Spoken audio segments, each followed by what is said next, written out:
Okay बच्चों। जी, तो ये देखिए, ये कोई छोटा-सा बच्चा है, आप में से कोई एक, और उसके दिमाग में एक थॉट है। पढ़ते हैं, a particle of charge q and mass m starts moving from origin under action of an electric field E vector is equal to E naught I cap, and B vector is equal to B naught I cap with velocity V vector is equal to V naught J cap. After how much time its speed will be 2V naught? तो charge Q और मास M एक particle है जो एक reason में चलता है। इसको हम एक डायग्राम में रिप्रेजेंट कर देते हैं। तो बच्चों, इलेक्ट्रिक फील्ड दिया है E not I cap, so it will be like this, E not I cap. Magnetic field दिया है B नॉट I कैप, तो मतलब I कैप डायरेक्शन में ही B नॉट, और एक चार्ज पार्टिकल ने चलना शुरू किया है V vector is equal to V naught J cap, इस तरह से चलना शुरू किया। ये t is equal to 0 situation है, ये t इज इक्वल टू 0 पे ऐसे चलना शुरू किया। तो वो ये कह रहा है आपसे एग्जामिनर कि कितनी देर के बाद, आफ्टर हाउ मच टाइम, कितनी देर के बाद इस पार्टिकल की स्पीड 2v नॉट हो जाएगी। कितनी देर के बाद इस पार्टिकल की स्पीड 2v नॉट हो जाएगी। तो बच्चों, ऐसे समझो कि इनिशियली इस पार्टिकल के पास एक स्पीड है जो कि v नॉट है इनिशियली, और उसकी डायरेक्शन है j कैप। देखो, आप ये जानते हो, आप में से हर बच्चा ये बात जानता है किस कॉन्सेप्ट पर बेस्ड है मेरा ये सवाल।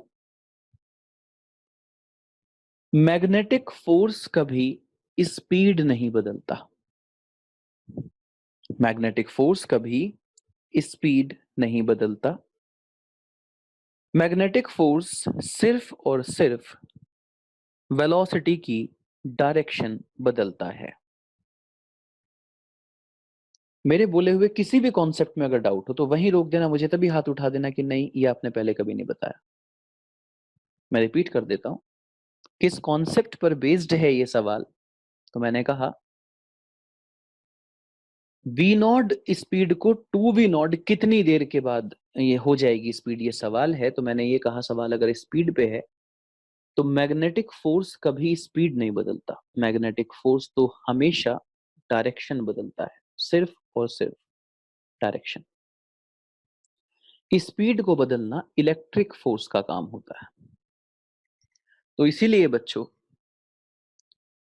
इलेक्ट्रिक फोर्स किस डायरेक्शन में लगा हुआ है? एक्स डायरेक्शन में। चार्ज पार्टिकल क्या है? Q, M। Q, M pure competition level class है, शायद मैंने पिछले लेक्चर में बता दिया होगा। तो स्कूल लेवल कोई बात मेरे से एक्सपेक्ट ना करें आज। पॉजिटिव चार्ज है, इलेक्ट्रिक फील्ड अगर एक्स एक्सिस पर है तो इलेक्ट्रिक फोर्स भी एक्स एक्सिस पर ही लगेगा। इलेक्ट्रिक फोर्स भी एक्स एक्सिस पर ही लगेगा। कितना? QE। फोर्स कितना हो जाएगा? QE। फोर्स को ma लिख सकते हैं, उससे एक्सेलरेशन कितना आ जाएगा? QE upon m। मैंने सॉल्यूशन की शुरुआत में ही कहा, मैग्नेटिक फोर्स कभी स्पीड बदलता ही नहीं, और मुझे ये बताना है कितनी देर के बाद स्पीड 2v नॉट हो जाएगी। तो उसमें मैग्नेटिक फोर्स का कोई रोल ही नहीं होगा। मैग्नेटिक फोर्स सिर्फ डायरेक्शन बदलता है, तो मुझे उससे कोई लेना देना नहीं है, इसलिए मैंने वो हटा ही दिया। आप देख सकते हैं t इज इक्वल टू 0 पर, t इज इक्वल टू 0 पर एक डायरेक्शन y, एक डायरेक्शन x, एक डायरेक्शन y और एक direction x। t is equal to 0 पर इनिशियल वेलोसिटी y डायरेक्शन में है और वो v नॉट है।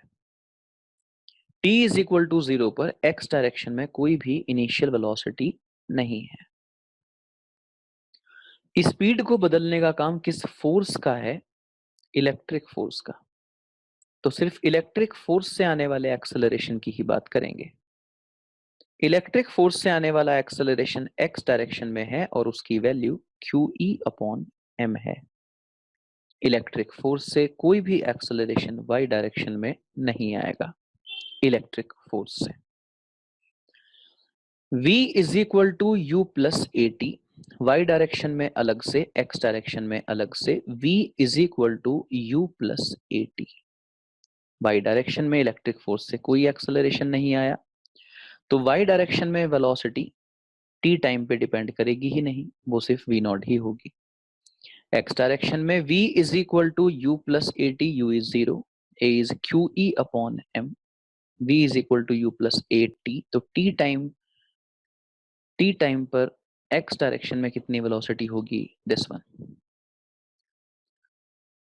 तो vx और vy का जो रिजल्टेंट होगा, vx और vy का जो रिजल्टेंट होगा वो कैसे निकाला जाएगा? Under root vx square plus vy square, under root vx square plus vy square, QE upon m into T square, vx square plus vy square, ये रिजल्टेंट होगा। ठीक है जी। और इस रिजल्टेंट का जो मैग्नीट्यूड है वो 2v नॉट होना चाहिए टी टाइम के बाद। कितना होना चाहिए रिजल्टेंट का मैग्नीट्यूड? 2v not. ये दिया है तो टी टाइम के बाद y डायरेक्शन में तो स्पीड v नॉट ही रहेगी, लेकिन टी टाइम के बाद x डायरेक्शन में speed QE upon m into T हो जाएगी। तो velocity vector vx i cap vy j cap होगा। तो वेलोसिटी वेक्टर का magnitude under root coefficient of i square plus coefficient of j square, और ये 2v नॉट होना चाहिए, ये एग्जामिनर ने दिया है। तो मैं दोनों तरफ स्क्वायर अगर कर दूं तो 4v naught square is equal to v naught square plus QE upon m into T square. 4v naught square minus v naught square is 3v naught square, that is equal to QE upon m t square. दोनों तरफ under root कर दीजिए तो इधर आ जाएगा root 3v not, और इधर बचेगा QE upon m into T, जिसको अगर मैं यहां शिफ्ट कर दूंगा तो m आ जाएगा ऊपर और QE आ जाएगा नीचे। इतने टाइम के बाद स्पीड 2v नॉट हो जाएगी। कितने बच्चे सही थे? हाथ उठाइए। कोई भी बच्चा कर पाया था क्या इस सवाल को? वेल डन हर्षित। स्पीड बदलना सिर्फ और सिर्फ इलेक्ट्रिक फोर्स की जिम्मेदारी है। तो सिर्फ इलेक्ट्रिक फोर्स से आने वाले एक्सेलरेशन की ही बात इस सवाल में होगी, और वो सिर्फ एक्स डायरेक्शन में आएगा, वाई में नहीं आएगा। एक्स डायरेक्शन में अलग से v is equal to U plus A T, Y direction में अलग से u plus A T. Initially velocity y direction में थी v नॉट, इनिशियली कोई भी वेलोसिटी x डायरेक्शन में नहीं थी। एक्सेलरेशन फोर्स अपॉन मास होता है तो वो QE अपॉन m हुआ, लेकिन वो x डायरेक्शन में आया, y में नहीं आया। v is equal to U plus A T, Y में लगाया, x में लगाया, तो vy और vx आ गए। तो vy और vx का रिजल्टेंट कैसे आएगा? Under root vx square plus vy square. वो रिजल्टेंट 2v नॉट होना चाहिए, ये दे रखा है, बस उसके आगे फिर सिंप्लीफाई कर दिया t के लिए। अब बोलो, अब तो समझ में आ गया? अब जरा कमेंट बॉक्स में बता दो।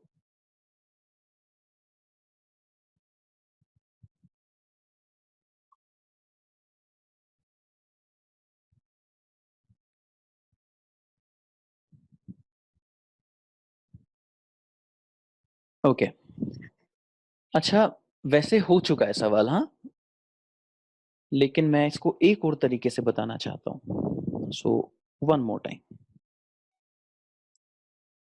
एक और तरीका। जितना तुम्हें समझ में आ जाए बहुत अच्छा, बाकी को समझने की कोशिश करना।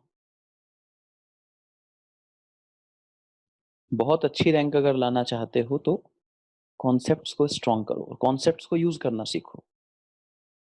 देखो मेरे दिमाग में यहाँ पे एक और मेथड क्यों आ रहा है, क्योंकि मैंने मैग्नेटिक फोर्स पढ़ाते हुए तुम्हें तीनों केस करवाए थे, case 1, case 2, case 3, motion of charge particle in magnetic field. और तीनों ही केस में मैंने लिखा था work done by magnetic force zero. से यस और नो, जल्दी बोलो, कहा था या नहीं? Work done by magnetic force zero कहा था ना। तो इसलिए मेरे दिमाग में एक वर्क पावर एनर्जी चैप्टर से वर्क एनर्जी थ्योरम कॉन्सेप्ट भी आ रहा है इस टाइम। तो मैं ये जानता हूं कि वर्क जो है, वर्क एनर्जी थ्योरम से जो वर्क है मैं उसको चेंज इन काइनेटिक एनर्जी कह सकता हूं। जो वर्क है उसको मैं चेंज इन काइनेटिक एनर्जी कह सकता हूं। तो final kinetic energy half M 2v0 square, बाद में 2v0 हो गई स्पीड, और initial kinetic energy half M v0 square. इसका जो डिफरेंस है वो वर्क होगा। आप जानते हैं कि मैग्नेटिक फोर्स कोई वर्क नहीं करता कभी भी। तो ये वर्क किसने किया? किसने किया ये वर्क? क्योंकि मैग्नेटिक फोर्स तो कभी कोई वर्क करता नहीं, तो किसने किया ये वर्क? इलेक्ट्रिक फोर्स ने किया। किसने किया? इलेक्ट्रिक फोर्स ने। तो इलेक्ट्रिक फोर्स ने जो वर्क किया, तो मैं लिखूंगा इलेक्ट्रिक फोर्स। कौन सा force? Electric force multiplied by displacement along electric force. क्या लिखा है ये? Work done. वर्क डन लिखा है इलेक्ट्रिक फोर्स, क्योंकि वर्क नहीं करता मैग्नेटिक फोर्स, उस कॉन्सेप्ट को यूज कर रहा हूं, उसका फायदा उठा रहा हूं। तो वर्क को क्या कह रहा हूं कि वर्क किसने किया है? जो वर्क आ रहा है राइट हैंड साइड में, किसने किया? इलेक्ट्रिक फोर्स ने किया। तो इलेक्ट्रिक फोर्स ने कितना वर्क किया होगा? Electric force multiplied by displacement along electric force. तो इलेक्ट्रिक फोर्स होगा कितना? इलेक्ट्रिक फोर्स होगा QE। कितना होगा इलेक्ट्रिक फोर्स? QE, जहां E की वैल्यू शायद E0 दे रखी थी, है ना? Electric force QE। और S displacement along electric force. Displacement along electric force. प्यारे बच्चों, इलेक्ट्रिक फील्ड क्या दे रखा था? E vector is equal to E0 I cap. Electric field दे रखा था E vector is equal to E0 I cap, जबकि वेलोसिटी दे रखी थी V vector is equal to V0 J cap. तो जो मैं कहूं उसका आंसर कमेंट बॉक्स में लिख के बताना। Initial velocity along electric field कितनी है? Initial velocity along electric field कितनी है? कमेंट बॉक्स में आके बताओ। Initial velocity along electric field कितनी है? Thank you so much. बिल्कुल जीरो है, क्योंकि V vector V0 J cap दिया था, तो initial velocity J cap direction में है, इलेक्ट्रिक फील्ड के अलोंग नहीं है, तो वो जीरो है। तो इसलिए S की जगह मैं लिख रहा हूँ UT plus half AT square. ये है displacement along the electric field, UT plus half AT square. तो initial velocity along electric field zero है, तो UT प्लस हाफ A मतलब वो एक्सेलरेशन जो इलेक्ट्रिक फोर्स से आएगा। So that will be QE upon M। That will be QE upon M। Okay, तो S is equal to UT plus half AT square is equal to this one, half m 2v0 square minus half m v0 square. Right बच्चों, अब आप देख सकते हो कि यहां से मैं 1/2 को कॉमन और कैंसिल कर सकता हूं, और मेरे पास क्या बचा है? QE0 square. देखो, एक QE0 बाहर है, एक QE0 अंदर है। QE0 square upon m t square is equal to, ये क्या लिखा है? 4mv0 square minus mv0 square is 3mv0 square. Okay जी, ये m सब जगह एक जैसे लिखो, कैपिटल या स्मॉल जो भी लिख रहे हो वो एक जैसा। So in the next step what I have is QE0 square T square is equal to 3m square v naught square. पूरी इक्वेशन का अंडर रूट कर रहा हूं। q e नॉट t √3m v नॉट t is equal to √3m v naught upon q e naught. जल्दी से बताओ आंसर मैच हुआ या नहीं, यही आंसर आया था या नहीं, मैच कर लो। आया था तो हाँ जी बिल्कुल। तो ये हुए दो तरीके इस सवाल को करने के।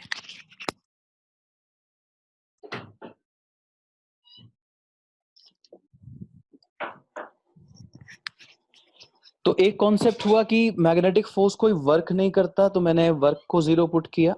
एक तो उस कॉन्सेप्ट से हमने सवाल किया, और दूसरा कॉन्सेप्ट सिंपल अलग अलग डायरेक्शन में v is equal to U plus A T लगा के और रिजल्टेंट अप्रोच।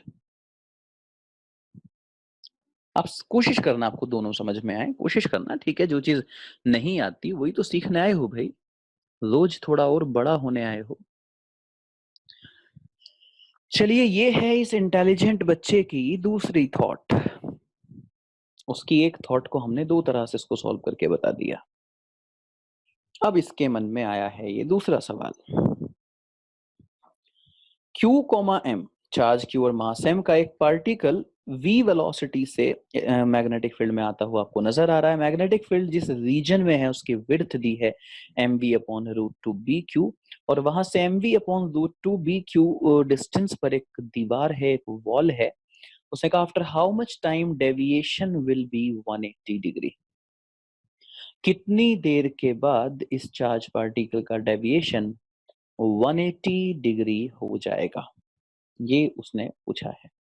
कितनी देर के बाद इस चार्ज पार्टिकल का डेविएशन 180 डिग्री हो जाएगा।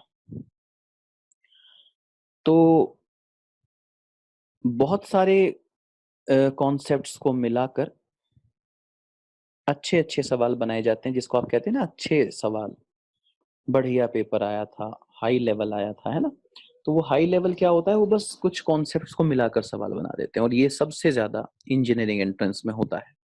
मेडिकल एंट्रेंस में नहीं होता ऐसा। मेडिकल एंट्रेंस में बिल्कुल सिंपल सिंपल डायरेक्ट डायरेक्ट सवाल आते हैं बच्चों।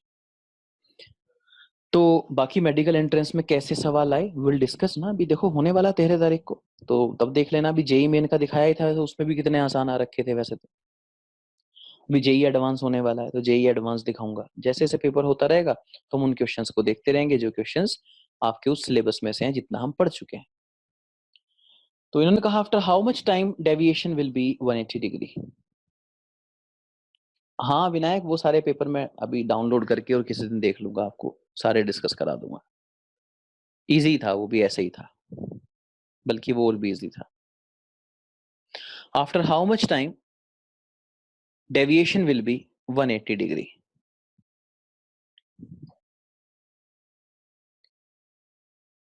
तो बच्चों किस कॉन्सेप्ट पर बेस्ड है ये सवाल? तो मेरे दिमाग में तो इस सवाल को देखते ही सबसे पहले याद आया theta is equal to sine inverse Q B D upon M V. क्या तुम समझे मैंने क्या कहा? रिप्लाई कर दो भाई। Theta is equal to sine inverse Q B D upon M V. कि ये चार्ज पार्टिकल जब इस मैग्नेटिक फील्ड को, क्योंकि ये लार्ज मैग्नेटिक फील्ड नहीं है, लिमिटेड मैग्नेटिक फील्ड है, तो जब ये इसको क्रॉस करके इधर जाएगा, मैग्नेटिक फोर्स कभी स्पीड नहीं बदलता, स्पीड v ही रहेगी। तो डेविएशन कितना हो जाएगा? Theta is equal to sine inverse Q B D upon M V. तो साइन थीटा 1/√2 आ गया, मतलब थीटा 45 आ गया। कितने बच्चे यहां तक एग्री करते हैं? जल्दी से यस सर लिख दो भाई। Theta is equal to sine inverse Q B D upon M V. D की value M V upon √2 B Q put कर दी, तो थीटा आ गया साइन इनवर्स 1/√2, है ना। तो थीटा 45 डिग्री आ गया। तो ये 45 डिग्री। अब यहां से आगे मैग्नेटिक फील्ड खत्म हो गया, और मैग्नेटिक फील्ड अगर खत्म हो गया तो ये पार्टिकल अब सीधा जाके दीवार से टकराएगा, यहाँ से आगे स्ट्रेट लाइन पाथ पे जाएगा। तो ये पार्टिकल ऐसे गया और ऐसे जाके ये दीवार से टकराया, लाइक दिस। ये पार्टिकल ऐसे गया और ऐसे जाके इस दीवार से टकराया। तो ये एंगल कितना है? 45 डिग्री। तो ये एंगल भी होगा 45। बनाओ।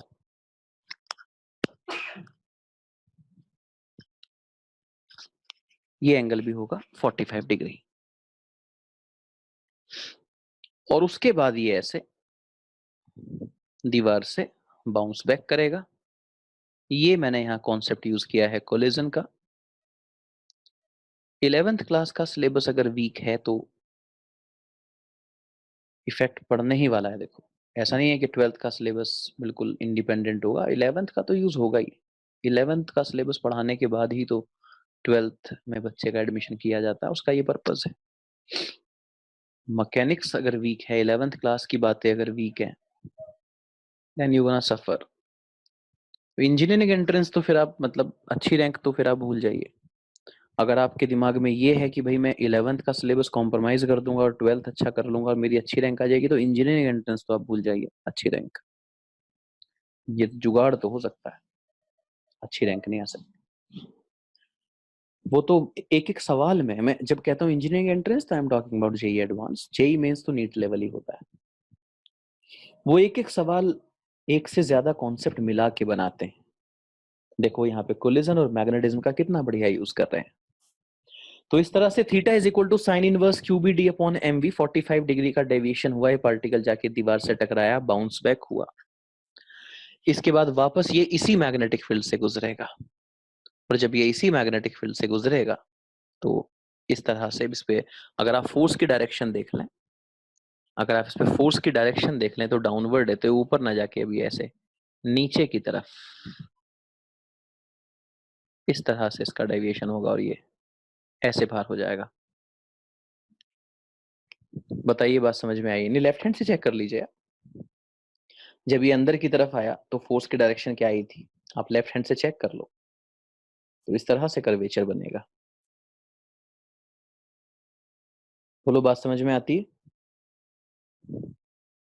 और अब ये वेलोसिटी बिल्कुल इनिशियल वेलोसिटी के एंटी पैरेलल हो गई है। तो मुझे यहां से यहां तक का टोटल टाइम बताना है, यहां से यहां तक का टोटल टाइम बताना है। तो मान लीजिए कि मैं इस लोकेशन का नाम लिख देता हूं ए, इस लोकेशन का नाम लिख देता हूं सी, बी नहीं, B B for magnetic field, A C, और इस लोकेशन का नाम लिख देता हूं डी। तो टोटल मतलब मेरा आंसर क्या होगा टोटल?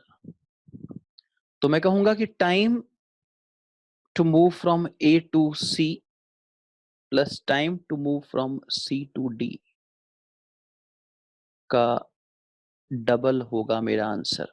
मानते हैं? रिप्लाई कीजिए कमेंट बॉक्स में आके। Time to move from A to C plus time to move from C to D का एग्जैक्ट डबल होगा मेरा आंसर। अच्छा, ए टू सी का टाइम, ए टू सी का टाइम, ए टू सी का डेविएशन, ये तो बेसिक सवाल है, ये नीट और जेई मेन लेवल सवाल है। ए से सी तक जाने का टाइम और ए से सी तक जाने में डेविएशन। डेविएशन तुमने खुद ही बता दिया था मुझे 45 डिग्री। अब ए से सी तक जाने का टाइम भी तुम मुझे खुद बता सकते हो, है ना? तो चलिए, time to move from A to C, A से सी तक जाने में कितना टाइम लगेगा? तो अब जानते हैं ना कि पूरा 360 अगर डेविएशन करना हो, पूरा 360 डिग्री का एंगुलर डिस्प्लेसमेंट करना हो तो 2 pi M upon Q B लगता है। यूनिट एंगल में कितना लगता है? M upon Q B. और हमारा डेविएशन कितना हो रहा था? 45 डिग्री। 45 डिग्री मतलब पाई बाई 4। 45 डिग्री मतलब पाई बाई 4। तो इतना टाइम ए टू सी लगेगा। ठीक है जी, M pi upon 4 B Q. याद है?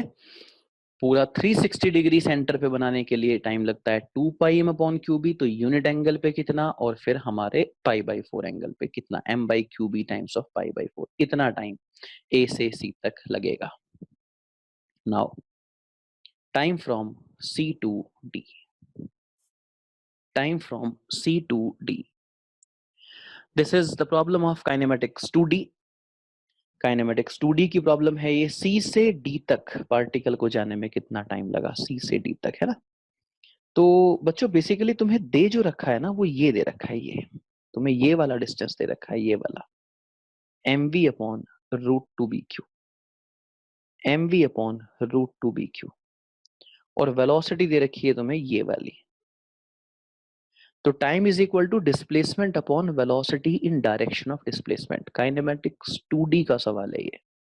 Time is equal to displacement upon velocity in direction of displacement. तो तुम्हें वेलोसिटी का कंपोनेंट डिस्प्लेसमेंट के अलोंग लाना पड़ेगा, क्योंकि तुम ये एक्चुअल डिस्प्लेसमेंट नहीं जानते हो। हाँ, निकाल सकते हो, I don't have any problem. तुम राइट एंगल ट्रायंगल से निकाल सकते हो कि तुम्हें बेस पता है, बेस पता है, और तुम हाइपोटेनियस निकालना चाहते हो, तो कह दो cos theta is base upon hypotenuse. तो आ जाएगा हाइपोटेनियस जो डिस्प्लेसमेंट तुम्हें चाहिए, और उधर वेलोसिटी पता ही है कितनी है, तो वहां से टाइम निकाल दो। बोलो समझ में आया। तो तरीका एक तो ये हुआ, और दूसरा ये हुआ कि सीधा v का कंपोनेंट ही कर दो डिस्प्लेसमेंट के अलोंग, और क्या कॉन्सेप्ट लगा दो, time is equal to displacement upon time is equal to displacement mv upon root two B Q. Time is equal to displacement upon velocity in direction of displacement. तो velocity का displacement की direction में component आएगा v cos 45। तो time is equal to displacement upon velocity in direction of displacement. तो हमने mv upon root two B Q की direction में v का कंपोनेंट कर दिया, ओनली x डायरेक्शन में कितना डिस्प्लेसमेंट हुआ वो देख लिया।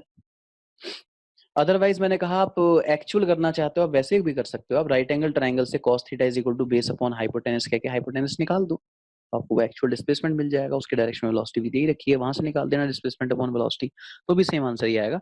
तो v बाई रूट टू से कैंसिल हुआ, और ये आ गया है m upon B Q, m upon B Q. तो जो टोटल टाइम मैंने आपसे पूछा था वो कितना होगा, तो आप कहेंगे टोटल टाइम होगा डबल किसका, time from A to C, मतलब m pi upon 4bq, plus time from C to D, that means m upon bq, इसका डबल। जो कॉमन है वो कॉमन निकाल दीजिए, m अपॉन bq कॉमन नजर आ रहा है, m अपॉन bq, और यहां बचेगा सिर्फ पाई बाई 4 प्लस 1। इतनी देर में पार्टिकल का डेविएशन हो जाएगा 180 डिग्री। समझ में आया? जरा रिप्लाई तो कर दो। मैं बिल्कुल नहीं कहूंगा कि आज का लेक्चर आसान है, ये आसान चीजें हैं जी, नहीं, ये आसान नहीं है, ये आसान नहीं, सब कुछ आसान नहीं होता।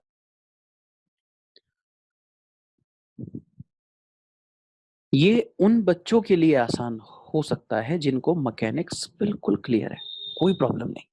जो बातें मैं बोल रहा हूँ, time is equal to displacement upon velocity in direction of displacement, ये बातें क्लियर है उनको। तो अगर वो भूल भी गए तो हल्का सा मैं हिंट दूंगा और एकदम याद आ जाएगा, हाँ हाँ ठीक है, ऐसे हो। Got it? Rudransh, time double इसलिए हुआ क्योंकि ये देख पूरा पाथ तेरे पास बना हुआ है। तो time from A to C और time from C to D तो आधी जर्नी है ना। 180 डिग्री डेविएशन कब होगा? जब पार्टिकल यहां पहुंच जाएगा। तो मुझे तो यहां तक पहुंचने का टाइम चाहिए, तो ए टू सी और सी टू डी का टाइम निकाल ले, उसका डबल कर दे, क्योंकि फिर ये ऊपर वाला भी तो टाइम जुड़ेगा ना, तो इसलिए डबल कर दिया। ठीक है रुद्रांश, समझ गया? ओके, चलिए देखते हैं कि उस अच्छे से बच्चे की नेक्स्ट थॉट क्या है। ये लीजिए।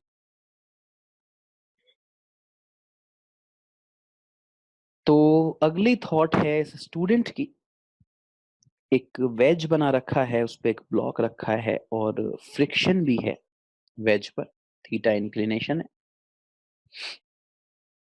और एक एटपुट मशीन मतलब पुली वुली का सिस्टम। और उस पुली से नीचे कनेक्टेड है एक फ्रेम जो कि स्क्वायर फ्रेम है, साइड एल है और करंट का फ्लो उसमें है और मैग्नेटिक फील्ड है बी। मैग्नेटिक फील्ड है B. For what minimum value of I block will move up the incline. तो ये बच्चा क्या सोच रहा है कि इस अरेंजमेंट में इस करंट की कम से कम कितनी वैल्यू हो कि ये ब्लॉक इस इंक्लाइन पर ऊपर चलना शुरू कर दे। ये ब्लू कलर का जो सर्किट नजर आ रहा है, स्क्वायर लूप नजर आ रहा है, इस आई की वैल्यू कितनी हो, करंट की वैल्यू कितनी हो कम से कम कि जो ब्लॉक है वो वेज पे ऊपर चलना शुरू कर दे। देखिए कितना इंटरेस्टिंग थॉट है इसका। मैकेनिक्स और मैग्नेटिज्म का कितना बढ़िया कॉम्बिनेशन इस बच्चे ने बनाया है।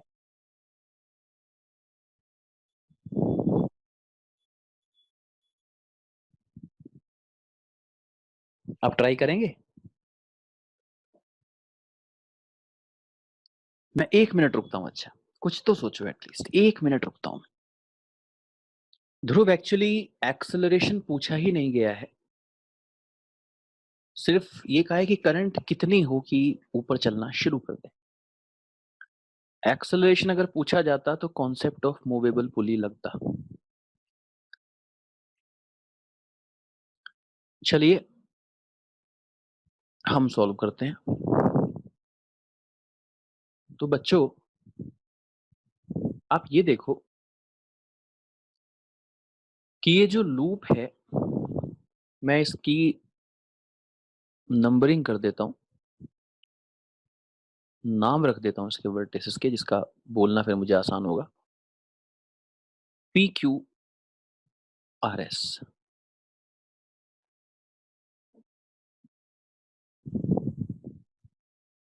बच्चों,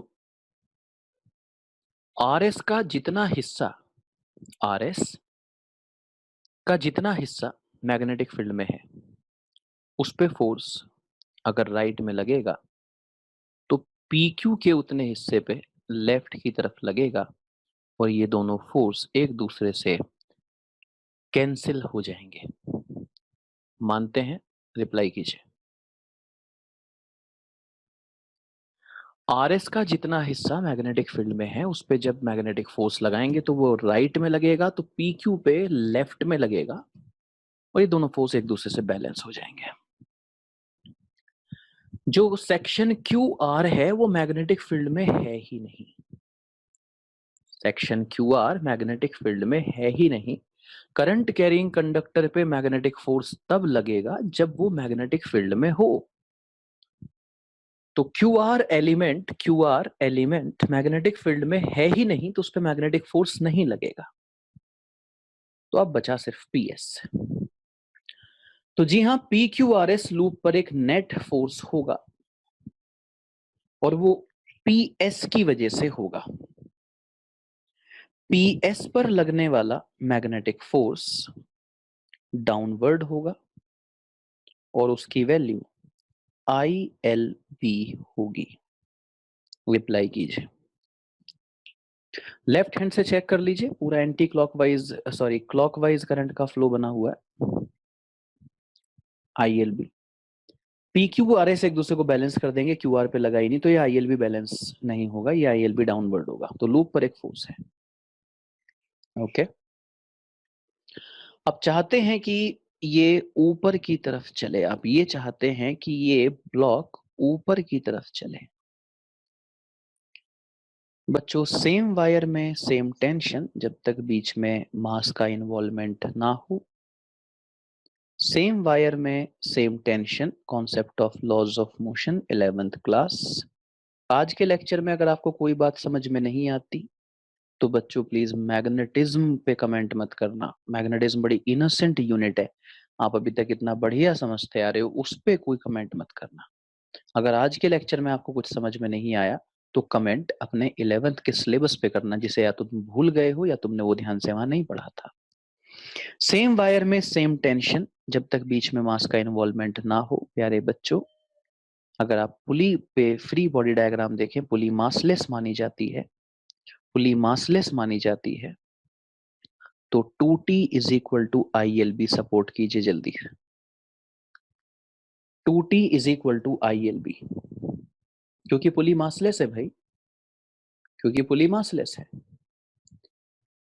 तो डाउनवर्ड फोर्स ILB है पुली पे, डाउनवर्ड फोर्स ILB है और पुली पे अपवर्ड फोर्स 2T है। तो ILB minus 2T is equal to mass into acceleration, लेकिन पुली का मास 0 होगा, इसलिए ILB minus 2T is equal to 0, 2T is equal to ILB, T is equal to ILB by 2। इतनी tension develop होगी wire में, इतनी tension develop होगी wire में। बच्चों इस ब्लॉक पर इधर एक फोर्स होगा mg साइन थीटा, mg का component down the incline, mg sine theta. इधर mg cos थीटा होगा जो n के बराबर होगा। फ्रिक्शन यहाँ पे आ जाएगा क्योंकि रफ सरफेस है, रिलेटिव मोशन का अपोज करने के लिए mu into N, mu mg cos theta basically kinetic friction होगा ये। तो mu K into mg cos theta, but when mu S and mu K are not given separately, you can consider mu S is equal to mu K is equal to mu. तो friction आ गया relative motion का oppose करने के लिए mu mg cos theta, और down the incline mg sin theta भी है। आप चाहते हैं कि ये ब्लॉक ऊपर की तरफ चले, तो इस ब्लॉक का अगर आप फ्री बॉडी डायग्राम देखें तो ये वो फोर्स है, ये वाला, ये वो फोर्स है जो चाहता है कि ब्लॉक ऊपर चले, और उसके लिए इन दोनों फोर्स को चैलेंज करना पड़ेगा, इन दोनों फोर्स को चैलेंज करना पड़ेगा, तब जाके ब्लॉक ऊपर चल पाएगा। इसका ये मीनिंग हुआ कि टेंशन को बड़ा होना पड़ेगा, टेंशन को बड़ा होना पड़ेगा mg sine theta plus mu mg cos theta से, टेंशन को बड़ा होना पड़ेगा। टेंशन की वैल्यू है ILB by 2, ILB by 2 must be greater than, ये इक्वल टू क्यों लगा रहा हूं, ग्रेटर देन इक्वल टू क्यों लगा रहा हूं, क्योंकि मान लो कि ये फोर्स, मान लो कि ये फोर्स 50 है ना, तो मैं कहना चाह रहा हूं कि 50 से बड़ा। मान लो कि वैल्यू 50 है, जो वैल्यू लिखी है mg sin theta plus mg cos theta, let us suppose कि 50 है, तो मैं कहना चाह रहा हूं 50 से बड़ा।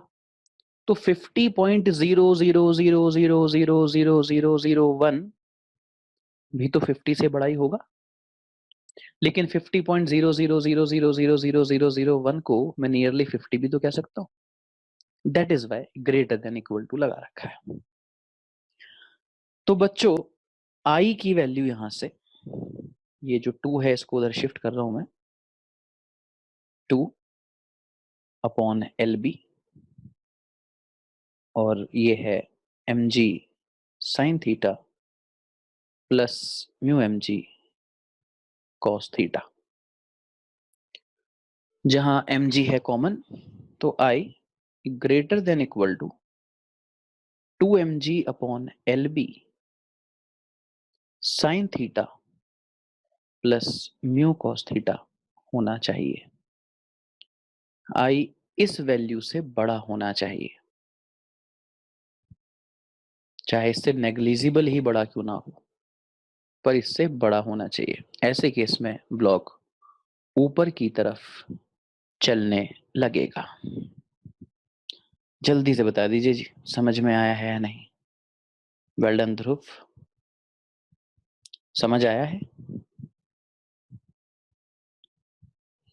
तो कल मैं अगला चैप्टर शुरू कर दूं या फिर मैं एक सेशन और ले लूं, प्रॉब्लम सेशन कल? व्हाट डू यू से? मैं अगला चैप्टर तैयार करने के लिए बिल्कुल शुरू हूं, बिल्कुल तैयार हूं, मतलब एकदम। हाँ, साइक्लोट्रॉन 5 मिनट का है मेरे लाल, साइक्लोट्रॉन में कुछ बचा नहीं है, 5 मिनट का है वो तो। चलिए इस चैप्टर पे आखिरी क्लास होगी कल। एक तो साइक्लोट्रॉन डिस्कस कर दूंगा, वो स्कूल लेवल है ना, लेकिन इस बार बोर्ड एग्जाम में नहीं आएगा, वो निकाल दिया है बाहर सिलेबस से, इस बार बोर्ड एग्जाम में नहीं आएगा। लेकिन बता दूंगा है क्या, है ना, क्योंकि उसके आसपास कॉन्सेप्चुअल बातें पूछी जा सकती हैं थोड़ी बहुत, भले ही साइक्लोट्रॉन नाम से ना पूछे, तो कुछ अंदाजा होना चाहिए चैप्टर के बारे में, कुछ और चीजें पता चलती हैं उससे। यस विनायक, पूछिए क्या पूछना चाहते हैं, बोलिए।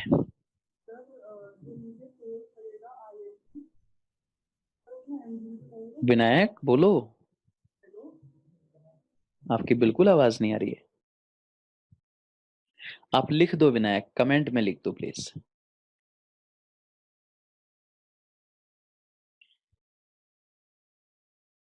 हाँ विनायक, एक्चुअली लूप का मास नहीं दिया था बच्चों। विनायक पूछ रहा है कि सर लूप का एमजी क्यों नहीं लिया आपने। देखो विनायक, जो लूप था जिसमें करंट का फ्लो हो रहा था, है ना, उसमें मास गिवन नहीं था, तो कंडक्टिंग वायर का एक लूप था, इसका मतलब वायर का मास नेग्लेक्ट किया जाएगा, जैसे स्ट्रिंग्स वगैरह का मास हम नेग्लेक्ट कर देते हैं। ओके। अभी हम कल इसी चैप्टर को ही पढ़ने वाले हैं और परसों मैं नया चैप्टर शुरू कर दूंगा। रुद्रांश, ऐसे तो मैं पूरे साल पढ़ाता रहूंगा उसी चैप्टर को, तो इसलिए आप थोड़ा सा अपने आप भी मेहनत कीजिए, घर पे किताब लगाइए, असाइनमेंट दे रखा है वो लगाइए, ठीक है बच्चे। मैं वैरायटी सारी कवर कर दूंगा, छोड़ूंगा कुछ भी नहीं। Okay, thank you. यही बेटा बार मैग्नेट, मैग्नेटिज्म का ही है, as per NCERT syllabus 12th class का 5वां चैप्टर।